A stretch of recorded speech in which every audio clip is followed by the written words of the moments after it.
All right, I can speak on behalf of Disarm, I suppose, but I think Cheryl's better at it than I am. Yeah, but she's not coming tonight, I don't think. I think I heard from her. Okay. Well, I would like to mention the Warheads to Windmills campaign and the new book that Tim and Wallace has published that is excellent. McGregor Eddy has posted on the Disarm list her book review. I've promised that I will do a book review. I have so many things going on. I haven't properly sat down and read it, and I'm ashamed of myself, but I'll do Well, it. there's only so much one can Go do. ahead, Gerald. Yeah. So, yeah, and so they're on tour. They've been in California, and I was sent a video, which I've put up on the WILPF US Today YouTube channel. Oh, there's Cheryl. Yep. Cheryl's connecting to Cheryl audio. was there. Cheryl was there. So, but Oh, okay. we need people to get really involved with it. There's a lot of things that you can do. There's a letter that they've put together that people can send, and so watch it, and I will put the actual text of the letter into the description. I think that would be best, say, hey, people, please send this. So that's what I Okay. have to say. Cheryl, I was reporting for Disarm. Do you have anything to say other than Warheads to Windmills? Are we talking about me or Cheryl Spencer? Oh, Cheryl Spencer, Disarm co-chair. Okay. Yeah, sorry. Okay, I wrote earlier to you, Ellen and Diane, saying that as there's such a busy agenda, I was going to say that we would not have to say anything today, the Disarm Committee. But but if you want to mention something, that's fine, Ellen. She got it on the recording.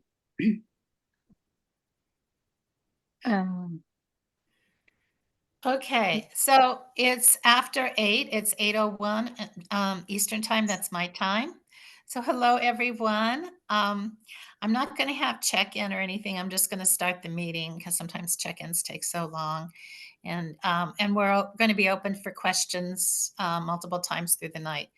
We're missing our guest speaker, Nancy Price. I hope she comes on soon. Well, we'll just go ahead. And Laura's speaking first, so that's good. So I had two announcements, and it's just about the future Jane Addams meeting.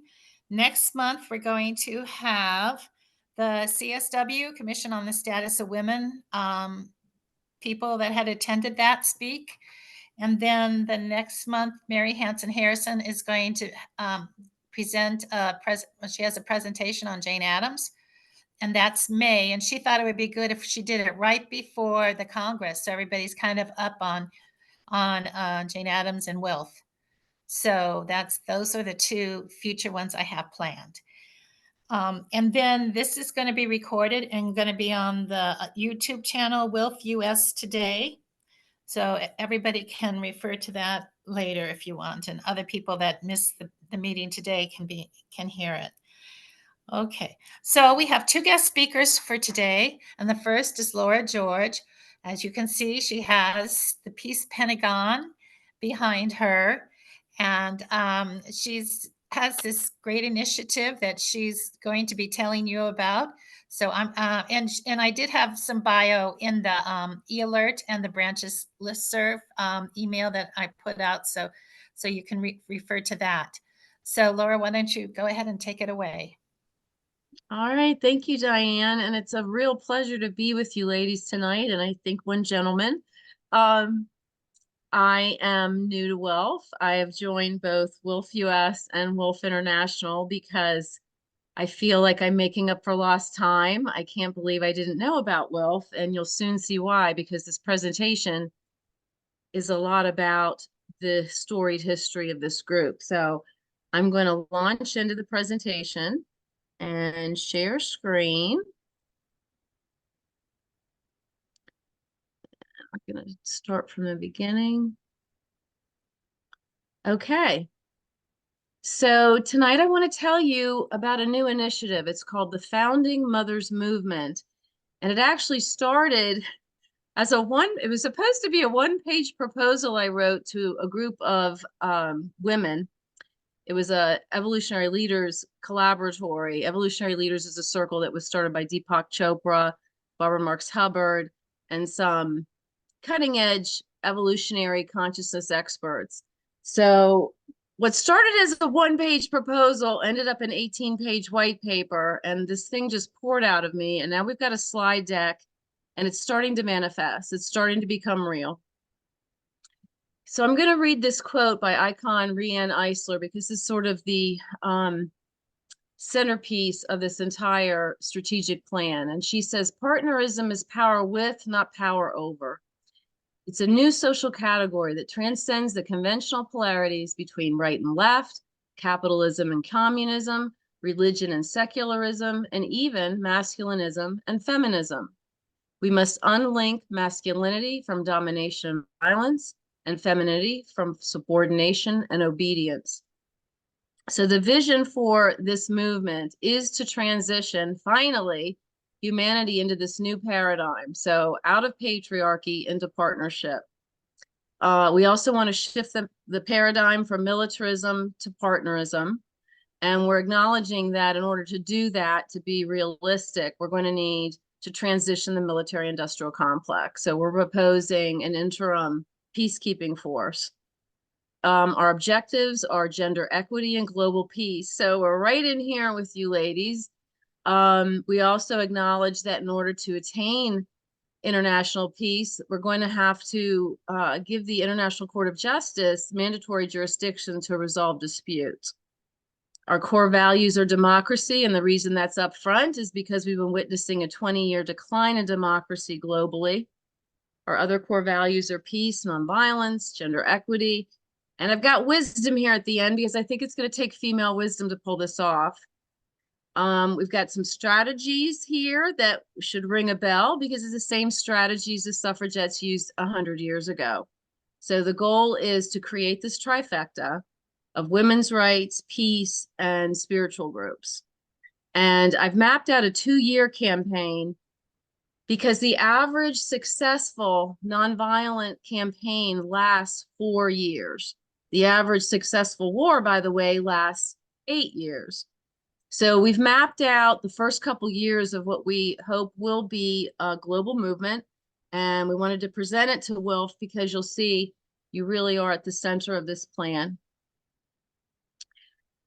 This is a slide I usually have to go into, but I know you ladies know the true history of Mother's Day and the Mother's Day Proclamation. So I'm not going to read it because when I do read this part of it, I often cry. And you can see the bottom of this slide is highlighting your work. When I first started doing this research, I thought the International Congress of Women stopped in 1921. And I don't know how I missed it. But once I realized, heck no, it just rebranded and it's been going on continuously. Again, that's why I felt WILPF should be at the center of this movement. So as I mentioned, we're envisioning the same trifecta. Women's groups first, that's step 1. Peace groups second, and then spiritual groups third. And we're exceedingly connected to all 3 of these pieces of the pie, so to speak, because at the Oracle Institute, which is the think tank where I work, the Peace Pentagon is the name of the building behind me. We operate as a think tank, and we study the nexus between politics, human rights, religion, basically anything that's trending. And also we pay particular attention to the trending consciousness of the planet. So we're super connected already. And with WILPF on board and as a central piece of this strategic plan, we truly believe we can pull this off. We have set out, again, it's a strategic plan. It has target dates. It has some campaigns already fleshed out. And this is just a slide showing some of the major campaigns. You'll note that we were thinking of launching a women's congress on Mother's Day.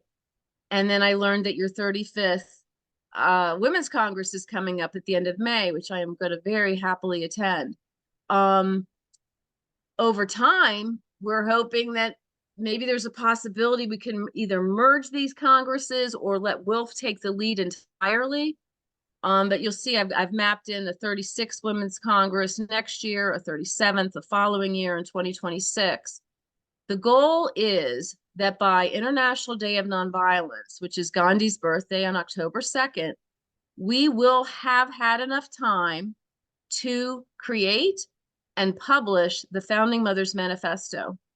And it will include basically 2 demands: universal human rights for all women, including reproductive rights, and we mean every nation, and also the cessation of war.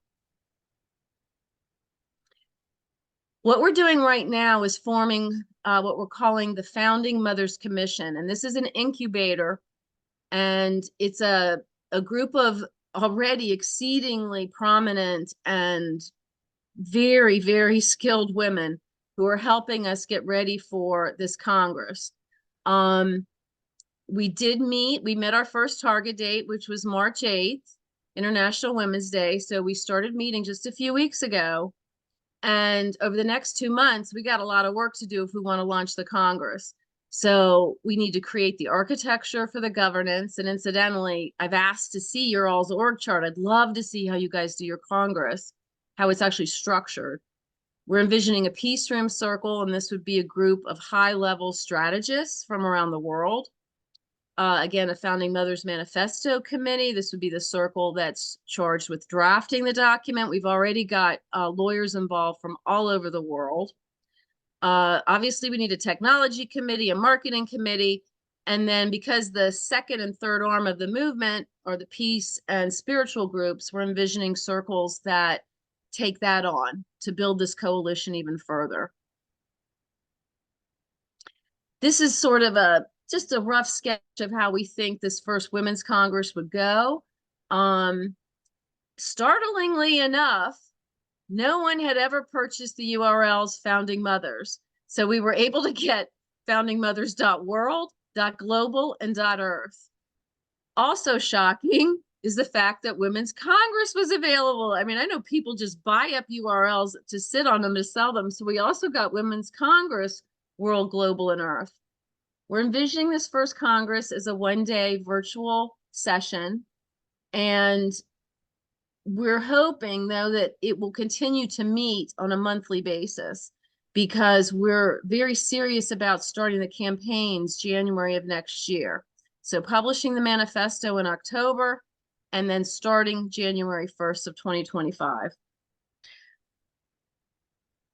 The demands, this is just a rough sketch. Again, there'll be a beautiful preamble to this document. Right now, we're just calling it the Declaration of Planetary Peace and Partnership. Then there'll be 2 components. There will be something, right now we're calling it the World Constitution for Women, but what we're envisioning is an Equal Rights Amendment that every nation would need to adopt. France just did this a couple weeks ago. Their date for abortion was a little short in my mind. It was only 12 weeks, but that's the only country that right now is addressing reproductive rights at the constitutional level. And then there would be a world peace plan. And this is where we would acknowledge the reality of transitioning the military-industrial complex. We'd also acknowledge the reality that ain't nothing going to change unless the International Court of Justice gets mandatory jurisdiction. So here's just some ideas for some early campaigns that we would start in January of next year. We'd start, off pretty nice and ladylike, but we might bang some pots or blow some whistles just to remind the world that we issued this manifesto on Gandhi's birthday and that we're not kidding. The first strike that we have planned would be International Women's Day of 2025. So it'd be a year from now, essentially in March. It's on a Saturday. So it's a nice, gentle reminder, still kind of gentle, that we aren't kidding. We're serious about this. So they're going to escalate. These campaigns are going to escalate in intensity and hopefully momentum as we gain more and more and more women's peace and spiritual groups around the world. This is one of the ideas we came up with that to us is ingenious as Gandhi's Salt March. And we're very much wanting to think outside the box to be creative with these campaigns. If you haven't read the book, The Red Tent, I highly recommend it. And it is about when we lost the goddess. This is about the transition from polytheism to male monotheism. And what the women are doing when they go in the red tent, which is where they go when they're menstruating, and they're considered filthy by the men, right? So they have to go in the red tent for a week. The women are having a great time. They're celebrating. And guess what else they're doing in that tent during their week of vacation? They're worshiping the goddess. They do not want to switch to a patriarchal view of the Godhead. So this was an idea we came up with because we really want to honor particularly our sisters in the Middle East and what they're dealing with. So this is a strike that would last a whole week. If we could pull this off, the world would come to a grinding halt. And you can see we've added, different days for different age groups. So the strike even itself will grow in intensity and momentum. We'd ask men to join us. And by day 7, again, if we pull this off, that might be the first peaceful day this planet has seen since we were living in caves. We've also come up with this clever idea of marching from the Peace Pentagon, which is in southwestern Virginia, to the War Pentagon up in Arlington, Virginia. Gandhi took 24 days to complete his Salt March. We could do this in 25 days. We've calculated it using a 5-hour-a-day march. We've also added some fun stops along the way. If, God forbid, Trump has been elected president, we thought maybe we just stop at Trump Winery outside of Charlottesville and pitch our tents and build our fires for the night. We also thought it might be appropriate to visit some of the founding fathers, go to TJ's Monticello, Madison's Montpelier, and George Washington's Mount Vernon. So this walking map shows those stops. And of course, we would end at the War Pentagon, pay a visit to Arlington National Cemetery, and end at the Capitol Mall. We would bring not only Virginia to a standstill, we would bring commerce to a standstill. This would be very impactful. We also, because we have so many lawyers involved already, think it would be a great idea to sue on the Kellogg-Briand Pact, which I'm sure you all know lacked enforcement powers. It was supposed to be the treaty to end all wars. We're thinking of a declaratory judgment action in the International Court of Justice, and the plaintiffs can be the thousands of groups who are in the Founding Mothers Coalition, and the defendants can be every nation that signed the pact that's at war or fighting in any way. So 62 nations signed it. We might be suing 62 nations. We also are following exceedingly closely what's happening in the United States with the reversal of Roe v. Wade. Right now, people are terrified to bring a federal action, but that is going to be the only way to unify this nation, because right now what we're getting is a 50-state patchwork of attempted resolutions of the Dobbs decision. So anyway, we also very much favor a federal lawsuit when the time is right, and doing it under the First Amendment. Roe was decided under the 14th Amendment, which was the privacy provision. Guess who's really pissed off about Dobbs? Jewish women, because in the Jewish tradition, life starts at first breath, not at inception. So Jewish groups are already filing lawsuits all over the nation, and we want to take this again to the federal level, because there are many other religions too that don't agree that life begins when the egg is fertilized. That is a minority Christian view. It's not even the predominant Christian view. We also want to start defining fifth wave feminism. It's just starting. If you Google it, people are just starting to talk about what is fifth wave feminism. So the first wave was our dear sisters getting us our voting rights. The second wave was pretty much on the map because of them focusing on civil rights. This is when we get the Civil Rights Act and contraception becomes legal. The third wave was a focus on family rights, and that's when we see the Family Medical Leave Act get passed, Violence Against Women Act get passed. And then the fourth wave concentrated on LGBTQ rights. Oberfell got passed or approved by the Supreme Court, which then legalized same-sex marriage. And this period was also very much influenced by the Me Too movement, and also women gaining much more power in Congress and here in the United States. But this fifth wave has yet to be defined, and we wish to bring it in line with the Founding Mothers movement, which is all about partnership, gender equity. So we want to bring men into this definition of fifth wave feminism. The other thing that's happened is because of the quickly growing neo-Nazism in the US and white nationalism movement, we know what their agenda is. It's clear. And if you haven't Googled and read about Project 2025, I highly encourage you to do so. They are so brazen about their plan, and it is a white nationalist plan. I mean, it's just there. They've published it. They've told us exactly what they're going to do. And if Trump is elected, starting in January of 2025, we're going to see a terrifying reduction in democracy and a reorganization, literally a reorganization of the US government.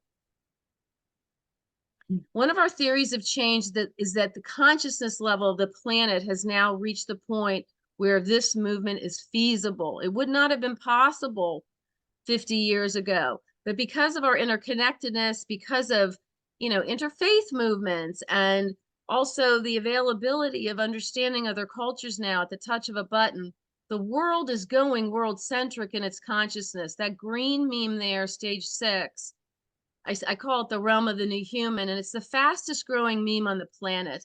These are people who truly care about what's going on the other side of Earth.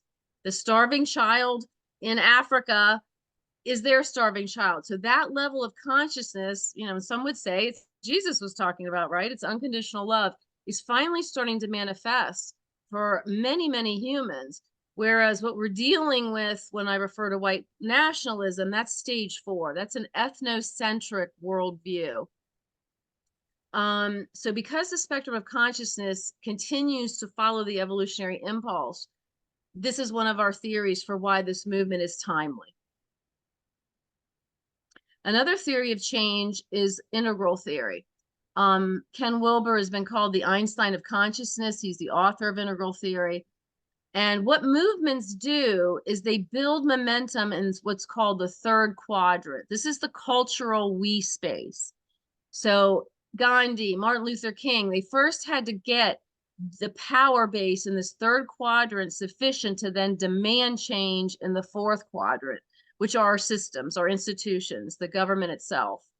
So right now, autocracy and compromised democracies are growing. So this is kind of the bad news. Good news, bad news. Good news is we've got the consciousness to grow this we culture in the third quadrant. Bad news is we better move fast because the laws are changing not in our favor. We also have as a theory of change the more evolved Godhead that's emerging. We talk about paradigms here at the Oracle Institute. So the first paradigm was this primordial oneness. The second paradigm is actually when humans crafted the first belief system, and it appears from anthropological records and statuary. It was female monotheism. It was the Great Mother. Then we went through this polytheistic stage, and again about the red tent. That book is about when we flipped into the fourth paradigm when God went male. I call it the era of daddy deism, and that's where we've been stuck 2,000 years. And this fifth paradigm is on the horizon. It's going to be a time already when people are thinking of God as either genderful, genderless, and more as an energetic, which is why I've got here truth, love, and light. Gandhi himself defined God as truth. Others say love, some say light, but it's not a guy in the sky. So people are ready for this as well. We also envision needing these regional hubs for the Founding Mothers movement. We're offering up our campus as one of those hubs. And I just want to point out that Gandhi always had an ashram Martin Luther King had multiple churches that operated as their headquarters, and we're going to need the same thing. Technology alone is not what is going to accomplish the ends that we seek. So we're going to need in-person places. We're going to need private places to strategize. And we're hoping that intentional communities, I've got Dam and her listed here. We have a very close relationship with them in Italy, but ashrams like Auroville in India, and there's so many. The intentional community movement is huge. There's tens of thousands of them around the planet, and they could be nice hosts for the Founding Mothers movement. And then I just have this fun meme here about, did you know Virginia has 2 Pentagons? One of my mentors was Barbara Marx Hubbard, and what she said we need is a peace room as sophisticated as a war room. And that's it. I don't know if I ran over in time. If I did, I apologize. If you want more information, please contact me. And Diane is involved. So let me stop share. We're also hoping to have a website up for the Founding Mothers movement shortly. And again, we wish to coordinate so tightly with you all. I just feel very strongly that WILPF should be the heart of this movement. Thank you. Well, Laura, thank you. That was just, I think, such a great presentation. And are there any questions? We could take a couple of questions if somebody has anything. Otherwise, we'll go on to Nancy. Nielsen for the stack. Okay, Barbara. Contact information sharing. How do we do that most efficiently? I'll put my email in the chat for Okay. now. But there are about 20 women involved now from all over the world. Again, and we've got about, I think we're up to 6 lawyers now, but we've got systems designers, I mean, change agents. One of the women in the group is working on the Constitution for AI, which is on its way to the United Nations. I mean, these are really powerful women at the top of their game. So let me, in the chat, I'll put my email, and would love And to the hear from you. Yeah, the e-alert had different things to refer to. I think there were several. So you could go to the past e-alert or the branches listserv email that went out. Yes, and I'm more than happy to make that pitch deck that I just showed you available too, if anyone would like to see it. Laura at the Oracle, there we go. Okay. I don't see any more questions. So I think we're going to go on to Nancy, who is the program chair for the upcoming Congress at the end of May. So thank you, Laura, again. I think it's so great. Yeah. You're Okay, welcome. Nancy, go ahead. Yes, thank you very much.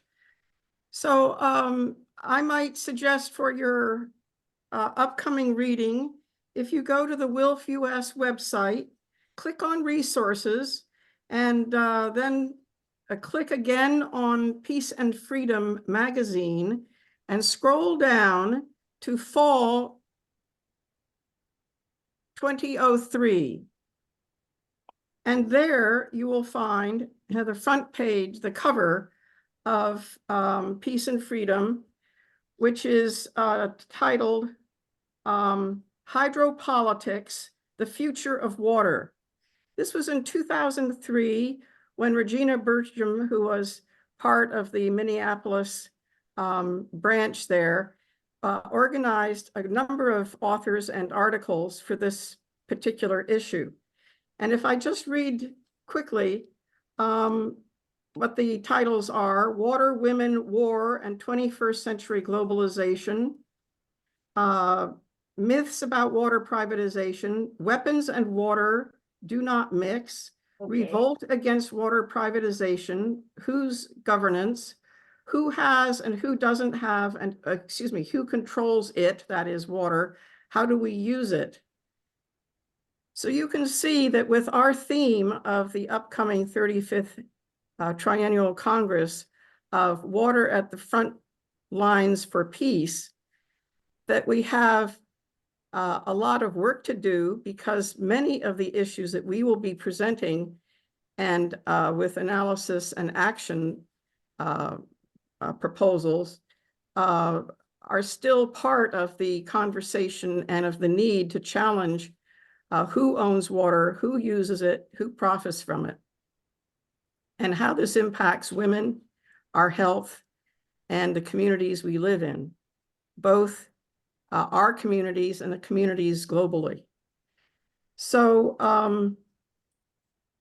I want to just tell you about the format of the Congress. Actually, Ellen Thomas, I did send you 2 items to share, but maybe is Ellen still here? Yes, there you are. This is our logo. I'm sorry that the dates. Well, I went around the corner to get The date of the Congress has been extended from May 28 to June 2nd, and we're not meeting in person in St. Paul, Minnesota, but this Congress is completely virtual. So first of all, let me just outline briefly. We will have presentations by speakers from other organizations, from our members and from our issue committees and branches.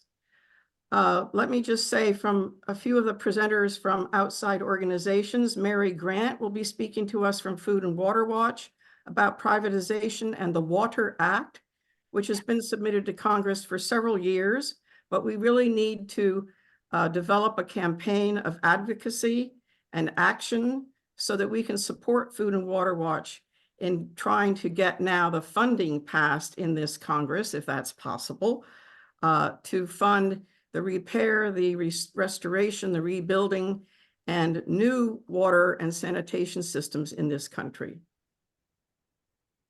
We will be hearing from Nuke Watch, located in eastern Wisconsin.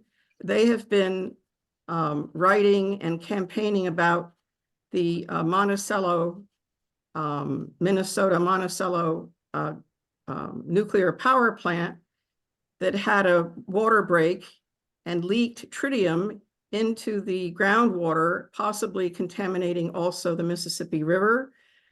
And so we will be talking about how nuclear power plants are not green energy, how these old plants must not be recommissioned, and what do we do about it?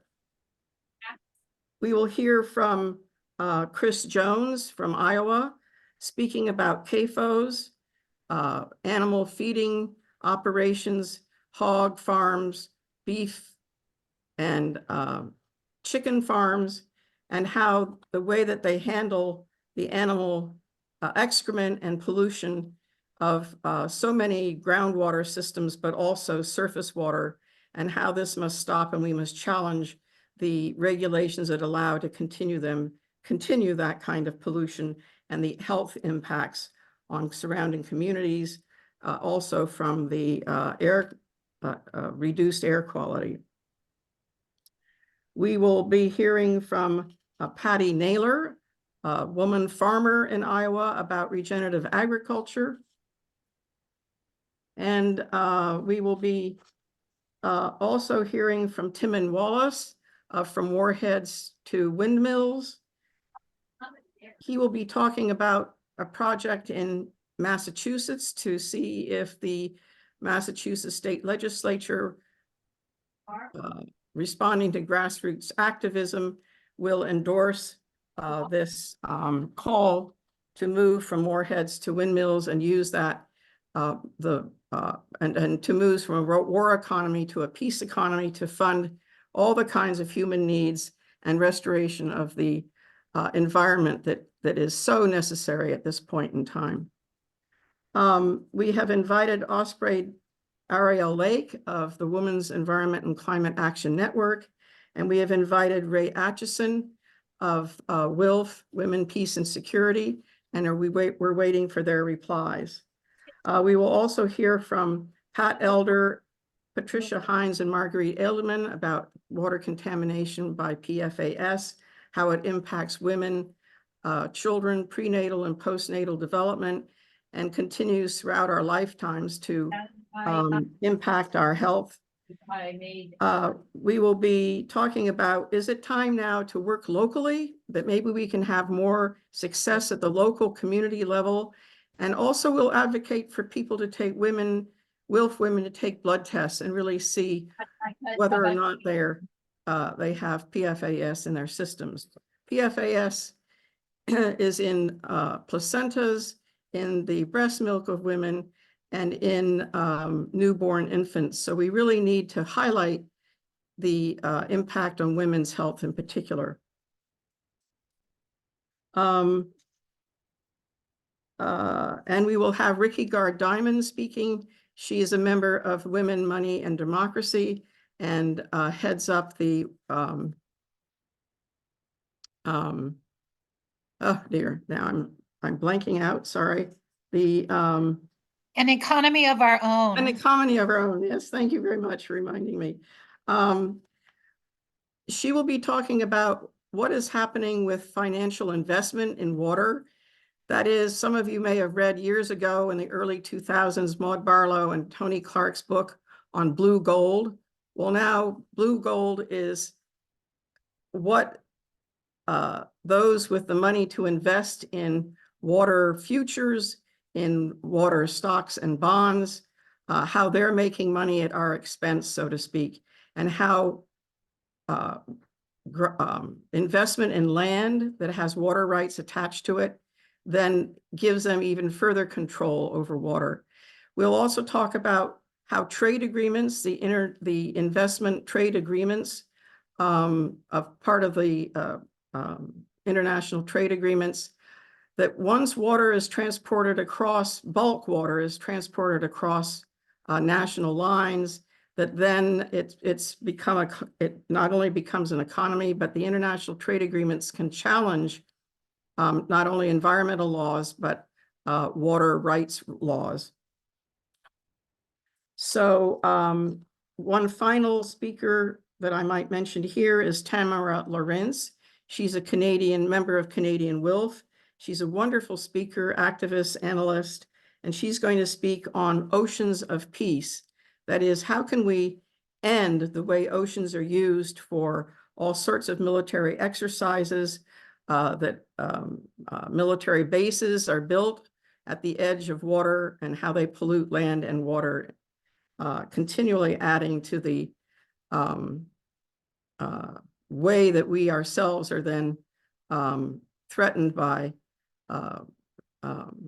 contaminated drinking water, and how fish and other food sources that come from the water, ocean water, are contaminated.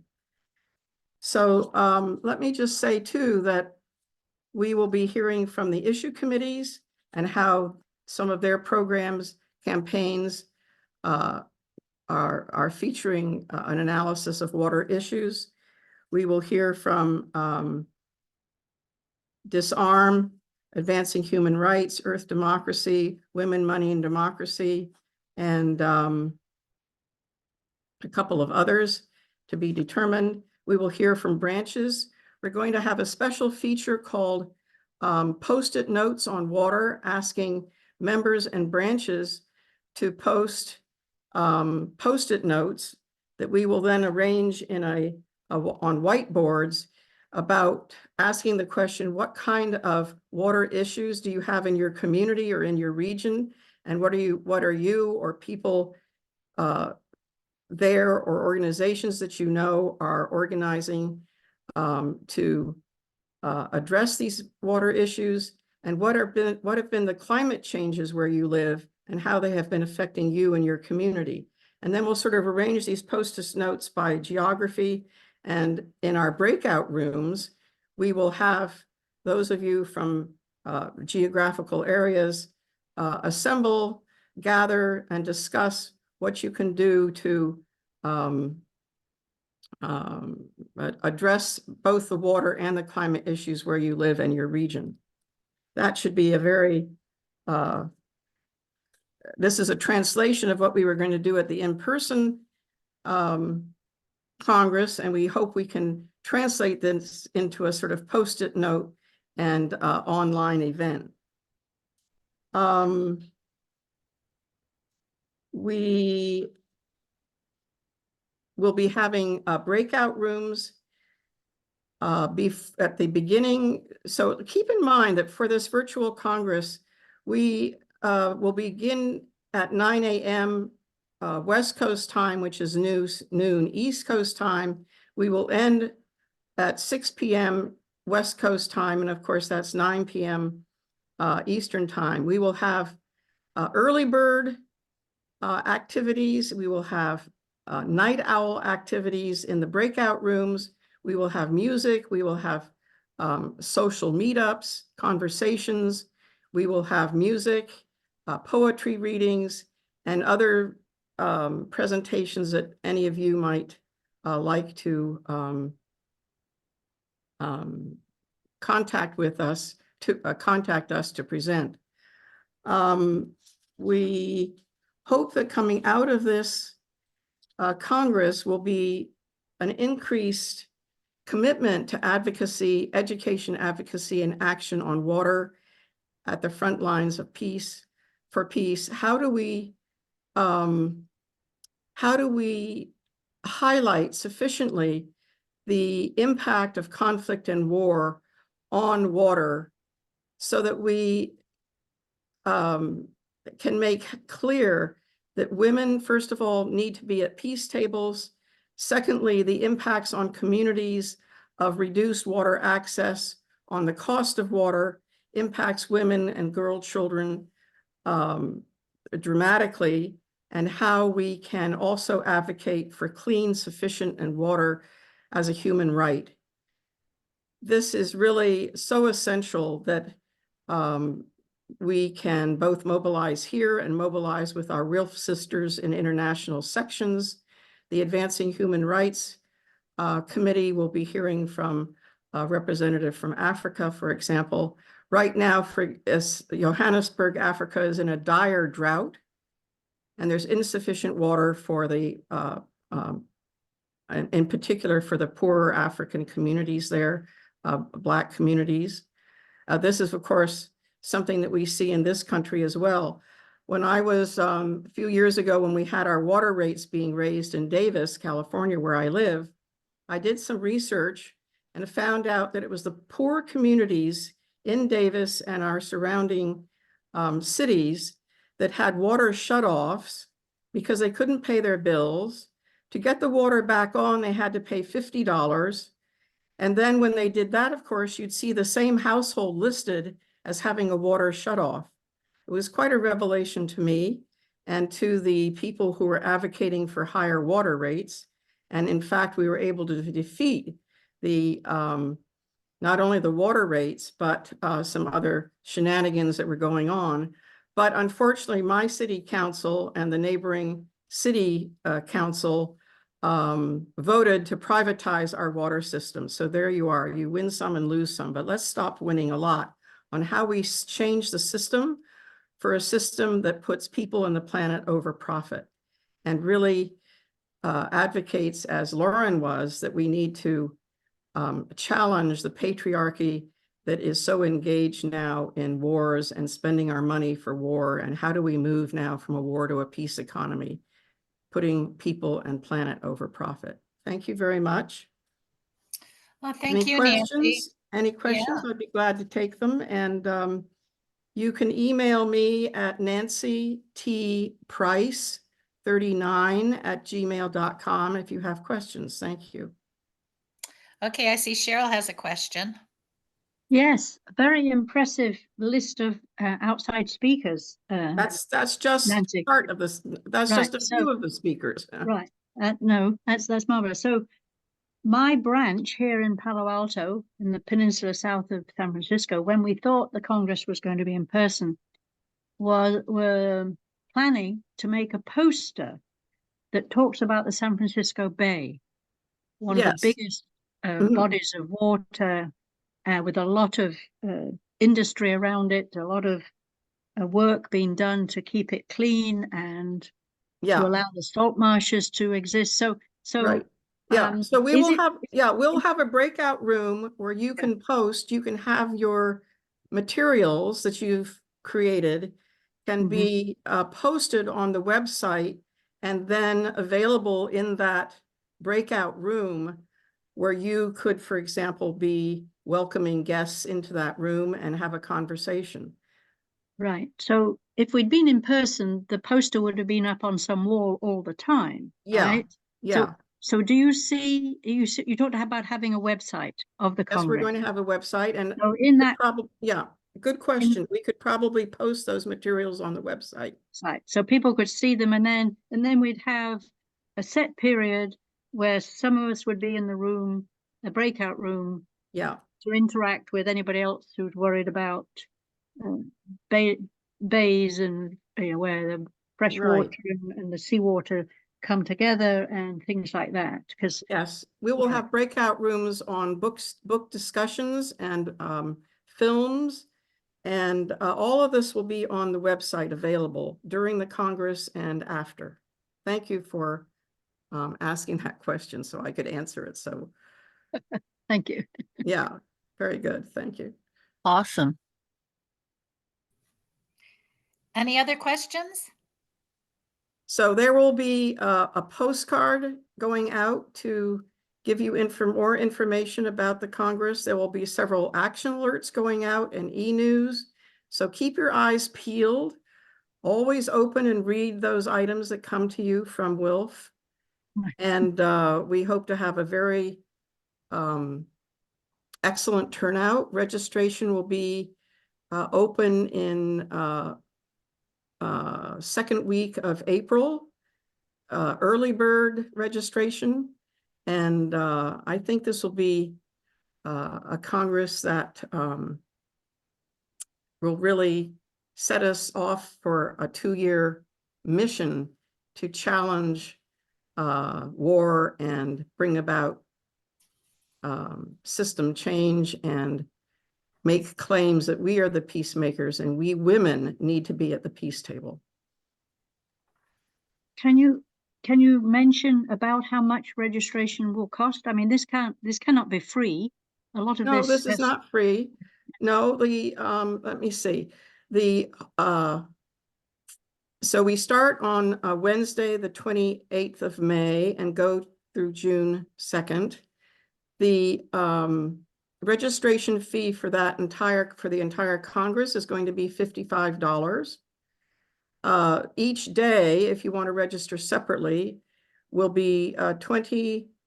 The Wednesday, Thursday, Friday will be 20, and Saturday and Sunday will be 30. So you get a bargain if you register for the whole Congress at 55. Excuse me, I said 50. It's 55. The late fee, I believe, will be $75. excellent. So this is in response to wanting to have people able to attend, our WILPF members and outside guests to be able to attend and not be discouraged by a much higher registration fee, and all that included as extra the room and transportation costs when we were in person. We're very saddened by the fact that we're not in Minneapolis and not in St. Paul and not pulling in and working with all the groups, the peace groups, the environmental groups, the indigenous communities in Minnesota. But we just thought it might be also a challenge to come back to a virtual Congress, as Mary Hansen Harrison and others developed in 2021, that was very rich and comprehensive and productive. They learned and they're passing on their wisdom of how you do a virtual Congress to us. So we hope to see a really good turnout and a large registration. Thank you. $55 is a great fee. True. Cricket, you have your Can you hand raised? Question? Oh, who has the question? I just see Cricket's hand Regina. raised. Oh, Regina, okay, why don't you go ahead since I Cricket didn't didn't. quite understand. It starts on a Tuesday and ends on a Sunday. Starts on the Wednesday, the 28th, I believe, is the Wednesday. May 28th, this May 20 is a Tuesday. Sorry, it's 29th is that Wednesday. I'm very sorry. Okay. Okay, and it goes on Through and Sunday. I'm sorry, I missed the part. Is it full-time on Saturday and Sunday, and Yes. starting at what time? East Well, it will Coast or start at whatever? 9 a.m. Pacific time and noon Eastern time. That's the, Until, it will go till 5 p.m. Pacific time and, 6 p.m. Pacific time and 9 p.m. Eastern time. both Saturday and Sunday. Yes, but also Wednesday, Thursday, Friday, because we have plenary sessions those evenings.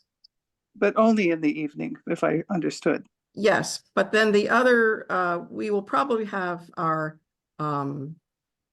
breakout rooms also available those days, but that schedule of the breakout rooms hasn't been finalized yet. We're sort of in the midst of putting this program all together. But on the weekdays, it won't start before 3 p.m. Pacific time. No, No, it would start at 9 a.m. Pacific time, which is noon Eastern time. On Wednesday, the 29th. Yes. On Wednesday?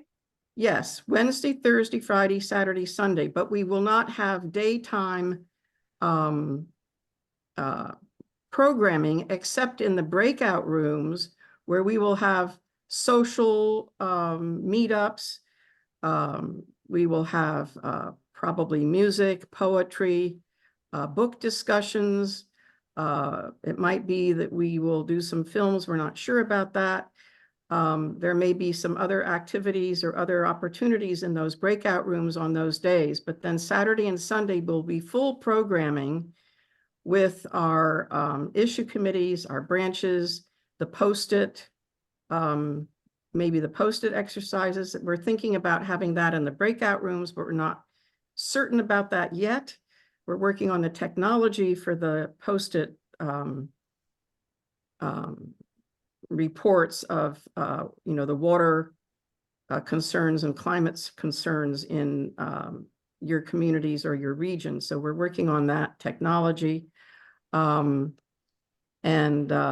will have plenaries on the Saturday night, not on the Sunday night, because we do think that we should end late, not too late on Sunday for people who go to work on Monday. We might put a plenary there, but we're not sure yet. Okay. Sorry to be a little. I'm not clear about Wednesday during the day.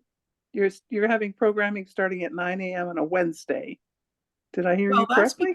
That's because we have been discussing having these breakout rooms during Wednesday, Thursday, and Friday. So those might not be just blank days. So okay, I get it now. Thanks. Okay. Wasn't clear about what.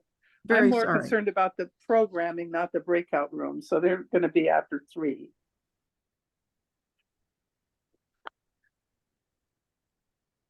So you'll be getting much clearer, I guess you could say, and definitive information on a postcard coming up, on another e-alert or 2, an e-news. So all of this will be much clearer and determined, because we're still working on hearing back from a few people, getting the dates and times for some of these speakers affirmed, and how exactly we're going to go about the breakout rooms and who will be hosting those.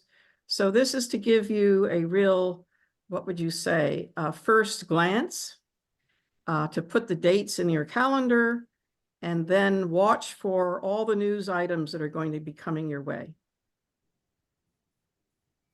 Okay, thanks. Cricket and then Virginia Pratt.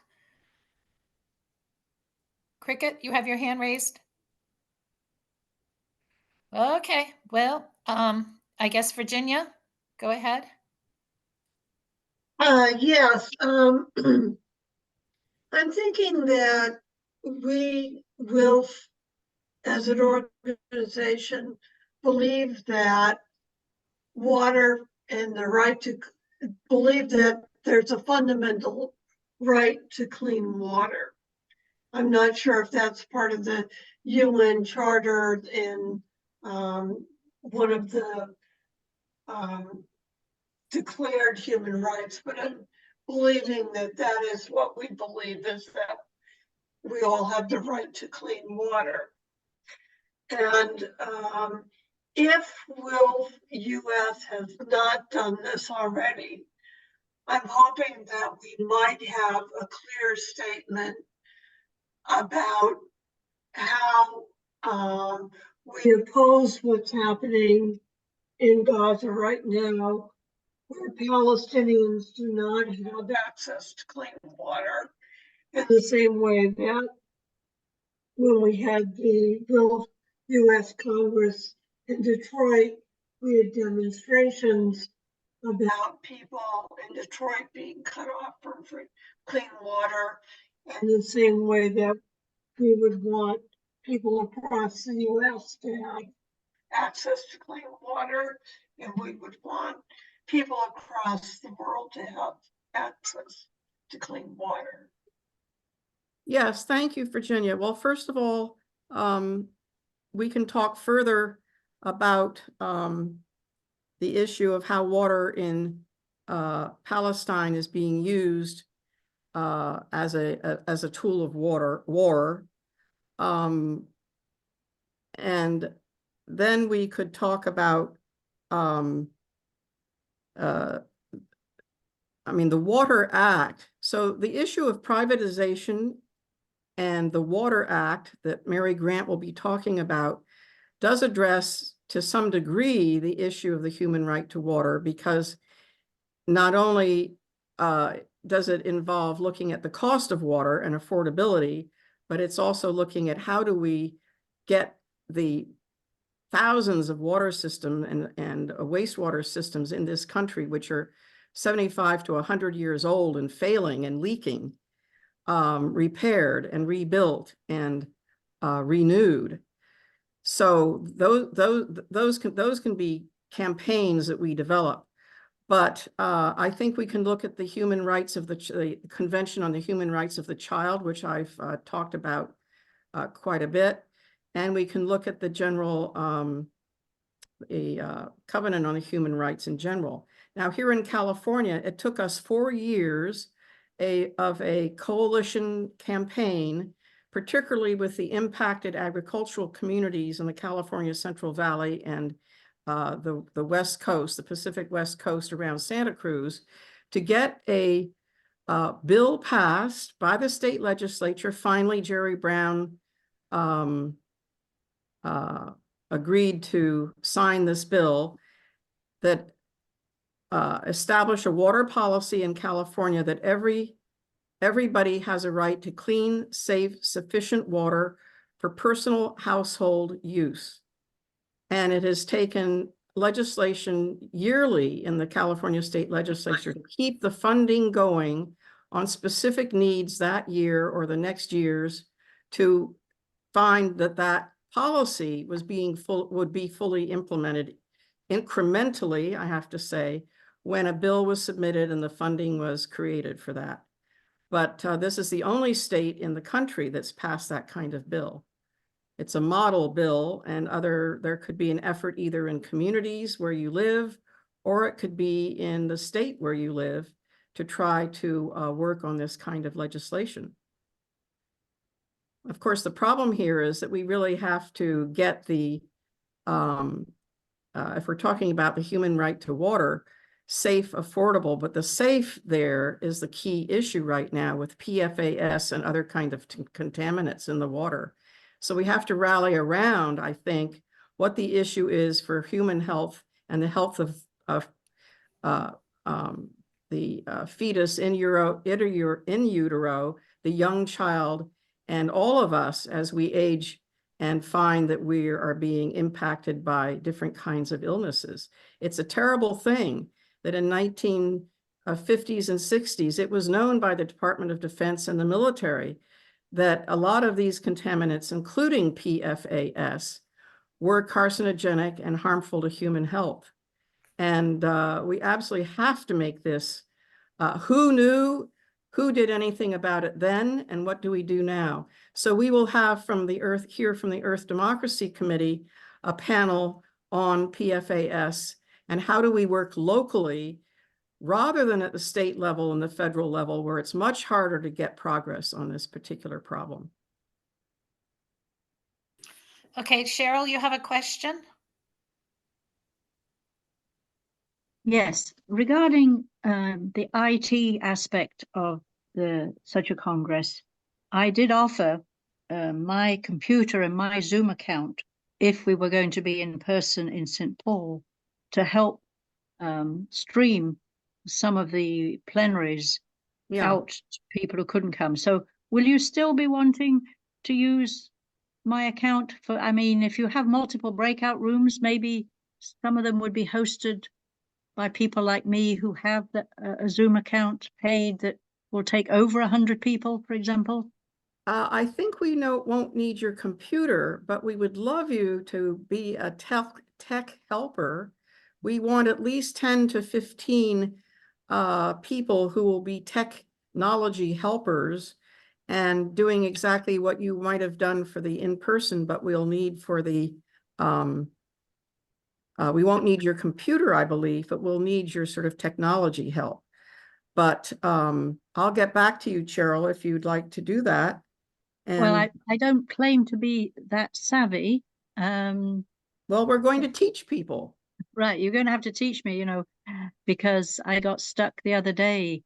I can't remember what it was I was supposed to do, but in the moment I couldn't find how to do it, so so training, you need 10 people.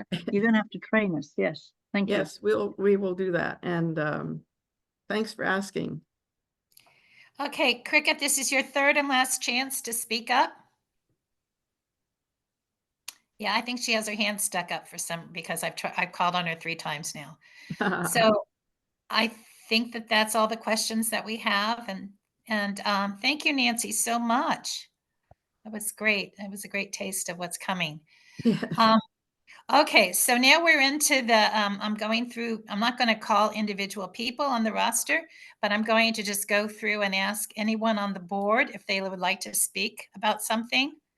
So just raise your hand if you'd like to, if you're on the WILPF US board, want to say something. Okay, I guess not. So we have. Could I just give again, maybe I should put it in the chat, my email. Is that okay? Sure. Yeah, let me find the chat here. Nancy, does this chat show up on a TV? Because this is going on a TV. I don't see. Okay. I don't see my chat here. Thank you, Dee, for asking. I don't see Look it. for the 3 little dots that say more at the bottom. Oh, the 3 dots. Is that where the chat is? Yes, I see that. Okay, I'll put it in there. Thank you. Okay, so given that there's no one from the board that wants to speak, is there any international person who wants to speak? Could I introduce Dee Murphy, who is the National Congress Coordinating Committee Chair? Hello, everyone. Sorry, I was not prepared to say anything.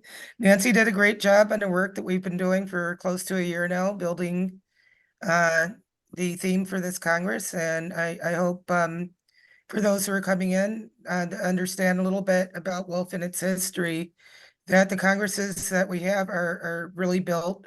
They're international and they're national Congresses, and they're themed usually.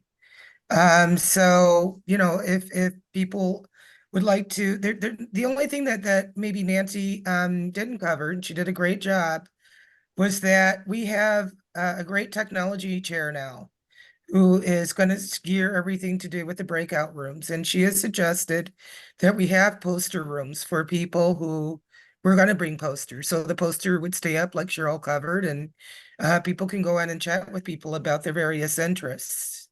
So that's going to be an interesting, addition this year for people who would like to come in and present their various causes and ideas and platforms and programs.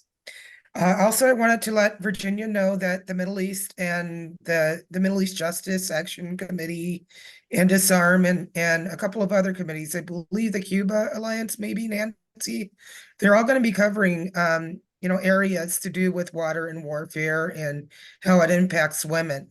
So we will not be leaving Israel or Gaza out of this. And that's the only thing I have to add. So thank you very much. Okay, thank you. So we have 2 hands up, Virginia and then Barbara. I just want to say thank you so much to our first speaker, Laura George, and to the committee who brought her to us. I found her presentation so very inspiring.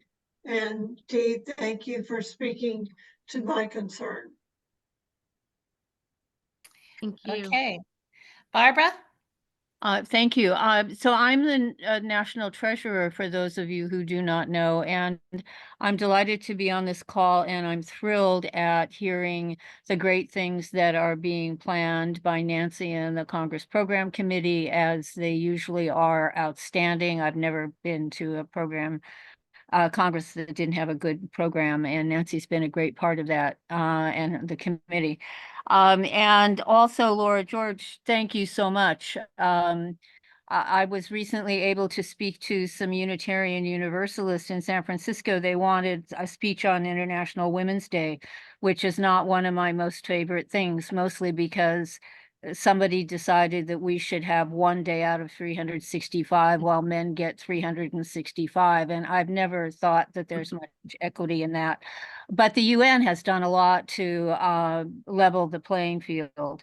And to hear Laura talk about everything that you all are doing made me very excited, because I did not know that. And I'm hoping that we in WILPF US can rally around a lot of the great energy and ideas that have been presented tonight, along with our stuff. We have consultative status at the UN. Do you all in your organization as well? Laura, do you know? We do not, but many women involved in the Founding Mothers movement do, and some of them live in New York and are at the UN on a regular basis. Okay, great. So yeah, I'm looking forward to pursuing some of this more. So thank you very much, Diane. This has been an absolutely wonderful meeting. Thank you. Thank you. Robin, you have your hand raised, so go ahead and unmute.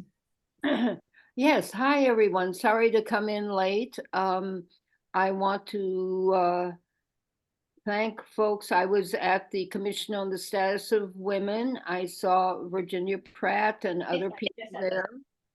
Thank you. I've been on a and what I guess the theme tonight is the planning for the Congress coming up, and I've been working with Jill Golub. I keep now I have 2 Jills in my mind, Jill Golub and Jill Stein. I'm one of her responsible people in the state of Vermont for her. Anyway, Jill Golub, to do a workshop. I think I've spoken with Nancy about this a couple of weeks ago. I'm not sure it's still on her list, to do a workshop on sanctions.